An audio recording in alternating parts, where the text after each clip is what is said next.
News top 10। বরগুনায় মায়ের কবরের পাশে শায়িত মিটফোর্ডে হত্যাকাণ্ডের শিকার ব্যবসায়ী সোহাগ পরিবারের শোকের মাতম, জড়িতদের বিচার দাবি। মিটফোর্ডে ব্যবসায়ী সোহাগ হত্যা মামলার বিচার হবে দ্রুত বিচার ট্রাইব্যুনালে, জানালেন আইন উপদেষ্টা আসিফ নজরুল। ব্যবসায়ী সোহাগ হত্যায় জড়িতদের ছাড় নয়, দ্রুত বিচারের আশ্বাস উপদেষ্টাদের। রাজনৈতিক দলগুলোকে সহিষ্ণু থাকার আহ্বান আইজি। কিছু রাজনৈতিক দল উদ্দেশ্য প্রণোদিতভাবে বিএনপির বিরুদ্ধে অপপ্রচার চালাচ্ছে, অভিযোগ রুহুল কবির রিজভী।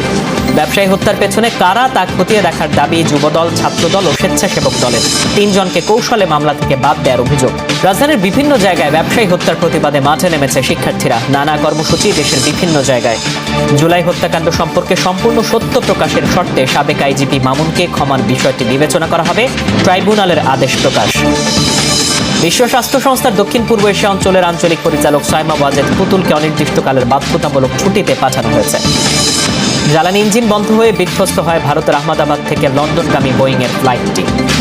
সেমিফাইনালে উইম্বলডন টেনিসের শিরোপা স্বপ্ন ভঙ্গ নোভাক জকোভিচের। ফাইনালে উঠেছেন কার্লোস আলকারাজ ও ইয়ানিক সিনার।